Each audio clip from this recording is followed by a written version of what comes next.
మెడ్సీ IVF ఉచిత సంతాన సాఫల్య చికిత్స శిబిరం మార్చి 1 నుండి 31 వరకు. నమస్తే, నేను Keshav. Welcome to Suman TV. ఆంధ్రప్రదేశ్లో రాజకీయ పరిణామాలు దేశవ్యాప్తంగా ఆసక్తి రేకెత్తిస్తున్నటువంటి పరిస్థితి. అనూహ్యంగా ఇప్పుడు ఏపీ పాలిటిక్స్లో ప్రశాంత్ కిషోర్ వేలు పెట్టారు. ఎన్ని చేసినా జగన్మోహన్ రెడ్డి గెలవరు అని తేల్చిపడేశారు. ఇందులో వాస్తవం ఎంత? ఇప్పుడు ప్రశాంత్ కిషోర్ చేసినటువంటి స్టేట్మెంట్ పైన రాజకీయ దుమారం కూడా ఆంధ్రప్రదేశ్లో రాజుకుంటుంది. అలానే పొత్తు తర్వాత, టికెట్ల ఎంపిక తర్వాత ఆంధ్రప్రదేశ్లో ఉన్నటువంటి యాక్చువల్ గ్రౌండ్ రియాలిటీ ఏంటి? ఈ అంశాలపైన విశ్లేషణ చూద్దాం. మనతో పాటు ఉన్నారు నాగరాజ గారు, సీనియర్ జర్నలిస్ట్. నాగరాజ గారు నమస్కారం. నమస్కారం అండి. ప్రశాంత్ కిషోర్ స్టేట్మెంట్ని మీరు ఏ విధంగా చూస్తారు? ఎందుకంటే ఫస్ట్ ఆయన స్టేట్మెంట్తోనే మనం మొదలు పెడదాం. ఈ అంశం పైన చాలా చర్చ జరుగుతున్నటువంటి పరిస్థితి ఉంది. జగన్మోహన్ రెడ్డి గారు తీసుకుంటున్నటువంటి నిర్ణయాలు, ముఖ్యంగా బటన్ నొక్కడం వల్ల ఎలాంటి ఈ కార్యక్రమాలన్నిటికీ ఆద్యుడు ఆయనే అనేటువంటి చర్చ ఇంతకాలం జరిగింది. ఇప్పుడు ఆయన దాన్ని వ్యతిరేకిస్తున్నటువంటి పరిస్థితి ఉంది. ఎలా చూడాలి? ఇప్పుడు ప్రశాంత్ కిషోర్ ఆయన నిన్న హైదరాబాద్ మీటింగ్ లో ఆయన అన్న మాటలే విత్ ఇన్ కోట్స్. ఆయన ఏమన్నారో దాంతో బిగిన్ చేసి మనం డిస్కషన్ మొదలు పెడదాం. ఆయన ఏమన్నారంటే, I see this whole assumption that Jagan is too strong to be defeated as no legs. He is on a sticky wicket. He is going downhill. ఇది చాలా important. I have no data or first hand experience. I have no data or first-hand experience of the political situation in AP, but my gut is telling me that he is losing big. Not only losing big, very big, losing big అన్నాడు. అంటే నాకేమీ data లేదు, నేను survey చేయలేదు, నా gut feeling తోనే చెప్తున్నాను నేను అన్నాడు. అంటే సర్వే లేకుండా మాట్లాడుతున్న మాట అది. నెంబర్ 1, అది క్లియర్ గా అర్థమవుతుంది. ఆయన ఏమో సైంటిఫిక్ డేటా లేదు ఆయన దగ్గర, గట్ ఫీలింగ్ తో మాట్లాడుతున్నాను, ఫస్ట్ హ్యాండ్ ఇన్ఫర్మేషన్ కూడా లేదు నాకు అంటున్నాడు. ఒకటి.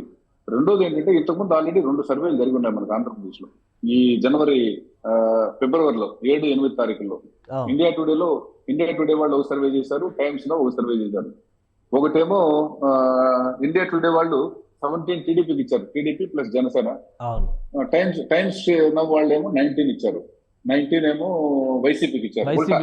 రెండు కాంట్రాస్ట్ వచ్చింది, ఒకరేమో అటు ఇచ్చారు, ఒకరు ఇటు ఇచ్చారు. కాబట్టి ప్రశాంత్ కిషోర్ ఇప్పుడు చెప్తున్నది నెంబర్ 1, ఆయన దగ్గర సైంటిఫిక్ డేటా లేదు, ఫస్ట్ హ్యాండ్ ఇన్ఫర్మేషన్ కూడా లేదు, ఇంకా ఎలక్షన్ నోటిఫికేషన్ రాలేదు. టూ ఎర్లీ దీని గురించి ప్రెడిక్షన్ చేయడానికి ఆయన ఒక బిగ్ స్టేట్మెంట్ ఇచ్చేసాడు. ఎందుకని స్టేట్మెంట్ ఇచ్చాడు? దీనికి ఉన్న నేపథ్యం ఏమిటి అంటే, ఈయన 2019 ఎలక్షన్లకు పూర్వం ఆంధ్రప్రదేశ్ లో జగన్మోహన్ రెడ్డి గారితో ఆయన కన్సల్టింగ్ బిజినెస్ చేశారు. ఆయన ఐపాక్ టీమ్ రన్ చేశారు. తర్వాత అందులో భాగంగానే ఆయన ఈ వెల్ఫేర్ స్కీమ్స్ ఆయనే ఇంట్రడ్యూస్ చేశాడు. నవరత్నాస్ కావచ్చు, తర్వాత ఈ campaign, aggressive campaign styles. Prashant Kishor is known for aggressive campaign styles.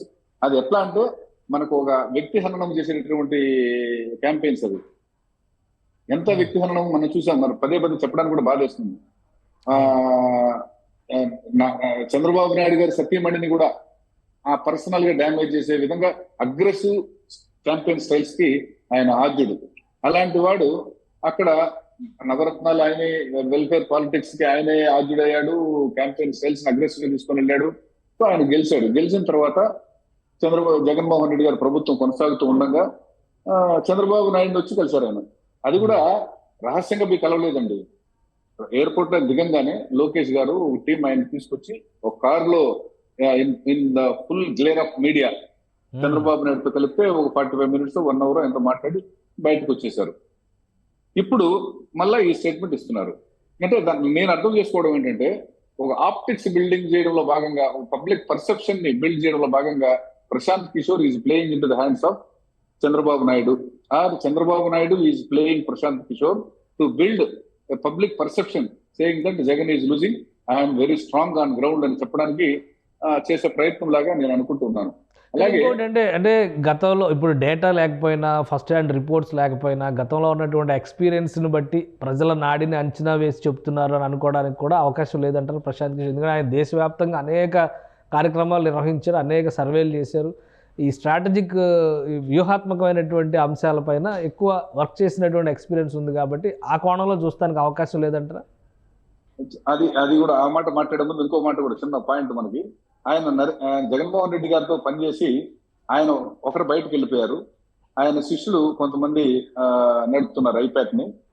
ఇప్పుడు ఈయన శిష్యుడు రాబిన్ శర్మ అని ఆయన చంద్రబాబు నాయుడు దగ్గరికి వచ్చారు. అక్కడ జగన్మోహన్ రెడ్డి గారి దగ్గర ప్రశాంత్ కిషోర్ పనిచేసేటప్పుడు కొంత డిఫరెన్సెస్ వీళ్ళ మధ్య వచ్చాయని, అక్కడ ఫండ్స్ డైవర్షన్ చేసి ఈ జన స్వరాజ్ క్యాంపెయిన్ ని డైవర్ట్ చేశాడని, సో ఆ డిఫరెన్సెస్ అయితే జగన్ కూడా ఈ not happy with Prashant Kishor అని ఒక టాక్ వినిపిస్తాను. మనకైతే ఎవిడెన్సెస్ లేదు, ఓన్లీ మనం మాట్లాడుకోవడమే. వేరుపడిపోయారు అనుకోవాలి ఇద్దరు. ఆ గ్యాప్ అక్కడ బిజినెస్ లో స్ప్లిట్ అయింది. ఒక భాగం ఏమో జగన్ వెళ్ళిపోయింది ఐపాక్ లో, ఇంకో భాగం రాబిన్ శర్మ చంద్రబాబు నాయుడు దగ్గర పనిచేస్తున్నాడు. రాబిన్ శర్మ ప్రశాంత్ కిషోర్ ఇష్టుడు. ఆయన చంద్రబాబు నాయుడిని, అయ్యా మీరు రండి మా ఆంధ్రప్రదేశ్ కి వచ్చి కొంచెం మా పార్టీ తెలుగుదేశం పార్టీని బూస్టప్ చేయండి, చంద్రబాబు నాయుడు మోరల్ ని లిఫ్ట్ చేయండి ఆయన అడిగితే ప్రశాంత్ కిషోర్ గారు వచ్చారు, ఆయన మాట్లాడి వెళ్ళారనేది అప్పుడు ఉన్నటువంటి ఒక డిస్కషన్. ఇప్పుడు మీరు చెప్పిన దాన్ని బట్టి ఆయన పెద్ద సిఫారసు. ఫండ్స్ డైవర్షన్ అంటే ఇప్పుడు ఐపాక్ అనేది ఒక ప్రైవేట్ లిమిటెడ్ కంపెనీ, దాంతో వైఎస్ఆర్సీపీ అనేటువంటి ఒక పార్టీ అగ్రిమెంట్ చేసుకుంది. దాని ప్రకారం ఆయనకు వచ్చేటువంటి డబ్బులను ఎక్కడైనా వాడుకోవచ్చు కదా. ఆయన ఫండ్స్ డైవర్ట్ చేయడానికి గవర్నమెంట్లో ఇన్వాల్వ్ అవ్వలేదు కదా. ఇప్పుడు జనస్వరాజ్ యాత్ర అనేది ఆయన పార్టీ తరఫున ఆయన బీహార్లో చేసుకున్నటువంటి యాత్ర. సో దానికి దీనికి లింక్ ఉందంటారా, ఇది ఓన్లీ అజంప్షన్ గా చూడాలి? He is only a co-founder of IPAC. IPAC is not completely individual entity కాదు. ఆయన సొంత కంపెనీ అయితే ఆయన ఇష్టం. రామోజీరావు గారు ఆయన సంస్థ కాబట్టి ఆర్ఎఫ్సీను ఈనాడు ఎట్లైనా ఫండ్స్ డైవర్ట్ చేయొచ్చు. ఇది ఈయన ఇంకొక ఆయన కొంతమంది కలిపి పెట్టినటువంటి ఐపాక్, ఇందులో కో-ఫౌండర్ అయినా. ఇక్కడ ఏదైతే కన్సల్టెన్సీ బిజినెస్ కోసం జగన్ గారు ఇచ్చినటువంటి డబ్బులు ఏదైతే ఉందో ఆయన డైవర్ట్ చేశాడని ఇతని మీద ఆరోపణ. So whatever it may be, కొంచెం he is not on good terms with IPAC associated with Jaganmohan Reddy. Jaganmohan Reddy గారితో ఉండేటటువంటి ఐపాక్ తో రిలేషన్స్ బాగలేదు ఈయనకి. రాబిన్ శర్మ అనే ఈయన ఇష్టం చంద్రబాబు నాయుడు దగ్గర చేరాడు. రాబిన్ శర్మ చెప్పిన రిక్వెస్ట్ మేరకు ఈయన చంద్రబాబు నాయుడు కలిశాడు, మీరు వచ్చి చెప్పండి అని. ఇది ఒకటి. రెండోది, మీరు చెప్పినటువంటి ఆయన ప్రెడిక్షన్స్ ఏమి ఆయన భగవంతుడు కాదు. కేసీఆర్ రెండోసారి రావడం ఖాయం, ఆయన హ్యాట్రిక్ కొట్టబోతున్నాడు చెప్పాడు, ఖచ్చితంగా వచ్చేస్తున్నాడు చెప్పాడు. నిజమే, ప్రశాంత్ కిషోర్ అంతటి వాడు చెప్తే నిజంగానే కేసీఆర్ రాకపోతాడా అని అనుకున్న వాళ్ళలో మనం కూడా ఉన్నాం. చివరికి ఏమైంది, మొన్న జరిగినటువంటి 5 అసెంబ్లీ ఎన్నికలు మధ్యప్రదేశ్ కావచ్చు, ఛత్తీస్గఢ్ కావచ్చు, హిమాచల్ రాజస్థాన్ కావచ్చు, ఈ స్టేట్స్ లో ఆయన చెప్పిన దానికి భిన్నంగానే జరిగింది. రాజస్థాన్ లో కాంగ్రెస్ వస్తుందన్నాడు, ఛత్తీస్గఢ్ లో కాంగ్రెస్ వస్తున్నాడు, రాలేదు కదా. ఆయన చెప్పిందంతా రాజస్థాన్ లో కాంగ్రెస్, మధ్యప్రదేశ్ లో వస్తుందన్నారు, మధ్యప్రదేశ్ లో మిస్ అయింది. రాజస్థాన్ లో ఎలాగో బీజేపీ అని బీజేపీనే వచ్చింది అధికారంలోకి. మరి ఛత్తీస్గఢ్ రివర్స్ అయింది. కాబట్టి ఆయన ఏం చెప్పినా ఒకవేళ అది చెప్పుంటే సర్వే డేటాతో చెప్పుకుంటారని అనుకోవాలి. ఇదైతే ఆయన చెప్తున్నాడు, నా దగ్గర సర్వే లేదు, నా దగ్గర డేటా లేదు, ఫస్ట్ హ్యాండ్ ఇన్ఫర్మేషన్ కూడా లేదు, కానీ జగన్ ఓడిపోతున్నాడు అంటాడు. మీకు ఉన్నటువంటి అంచనాలు ఏంటి? ఇప్పుడు గ్రౌండ్ రిపోర్ట్ ప్రకారం చూసిన 2 పార్టీలు క్లారిటీకి వచ్చేసింది. జనసేన పార్టీ టీడీపీకి సంబంధించి సీట్ల సర్దుబాటు పైన క్లారిటీ వచ్చింది, 99 సీట్లు అనౌన్స్మెంట్ చేసేసింది. ఇంకోవైపు వైసీపీ అధికారికంగా అనౌన్స్ చేయకపోయినా సమన్వయకర్తలే ఆల్మోస్ట్ ఫైనల్ అవుతారు అంటున్నారు. కాబట్టి ఈ అంచనాల ప్రకారం చూస్తే ఆంధ్రప్రదేశ్ గ్రౌండ్ రిపోర్ట్ ఏంటి మీ ఉద్దేశం ప్రకారం? Ground report it is too early, ఇంకా ఎలక్షన్ నోటిఫికేషన్ రాలేదు. అయినా కానీ Andhra politics bipolar politics, complete గా పోలరైజ్ అయి ఉంటాయి. 2 వర్గాలుగా విడిపోయినటువంటి పరిస్థితుల్లో దానికి సామాజిక రాజకీయ పరంగా డివిజన్ జరిగినటువంటి ఆంధ్రప్రదేశ్ ఇది. ఇందులో ఖచ్చితంగా already voters are decided. Election notification వస్తే ఆ హీట్ బిల్డప్ అవుతుంది, ఇంకా కొంత బ్యాటిల్ లైన్స్ క్లియర్ అవుతాయి.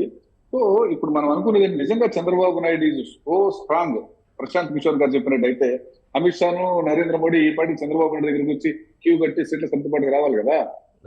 ఈయన చంద్రబాబు నాయుడు గారు వెళ్ళారు, రెండోసారి అక్కడి నుంచి పిలుపు లేదు, ప్రతిష్టంభన ఏర్పడుతుంది. బీజేపీ వాళ్ళు కలుస్తారా కలవరా, సీట్ల సర్దుబాటు జరుగుతుందా జరగదా. ఆయన ఇప్పుడు 94 ఏమో టీడీపీకి ఇచ్చారు, 24 పవన్ కళ్యాణ్కి ఇచ్చారు, మిగతా సీట్లు అనేది ప్రతిష్టంభన త్రిశంకు స్వర్గంలో నడుస్తా ఉంది. ఇప్పుడు వాళ్ళు నరేంద్ర మోడీను అమిత్ షా వాళ్ళు ఇంతకన్నా మొదలు వాళ్ళు ఆంధ్రప్రదేశ్ లో ఏం జరుగుతుందని వాళ్ళ సర్వేలు వాళ్ళ లెక్కలు వాడుకున్నాయి.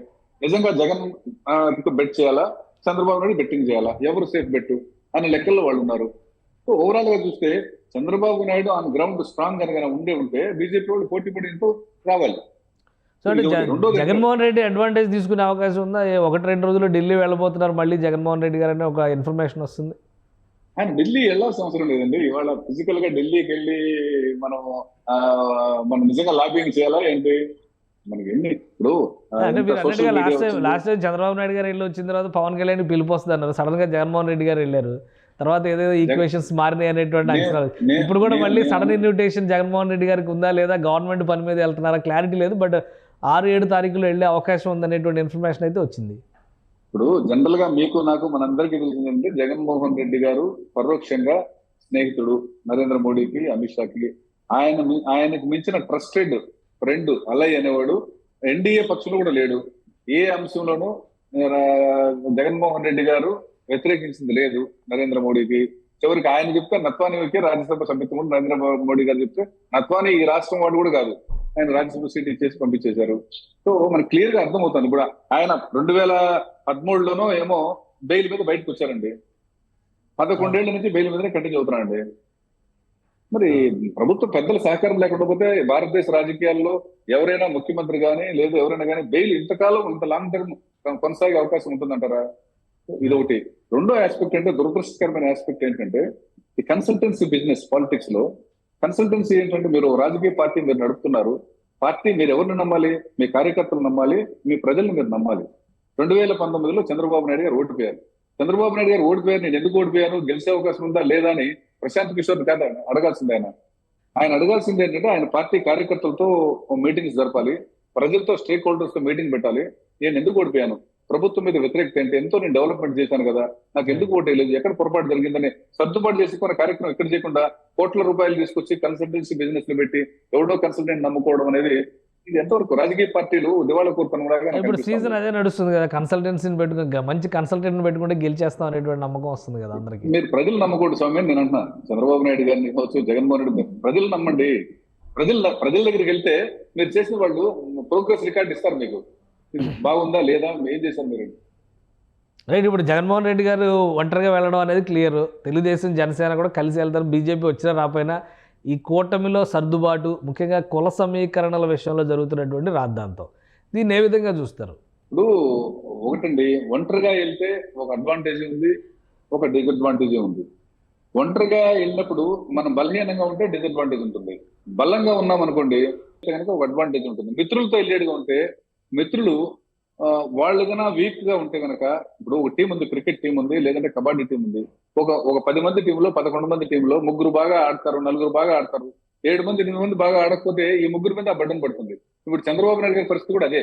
చంద్రబాబు నాయుడు గారి పార్టీ స్ట్రాంగ్ కావచ్చు, కానీ మిగతా అలయన్సెస్ గా ఉన్న వాళ్ళు వీక్ గా ఉన్నారు. వీళ్ళు లైబిలిటీ అయితే వీళ్ళని ఆయన మొయ్యాలి.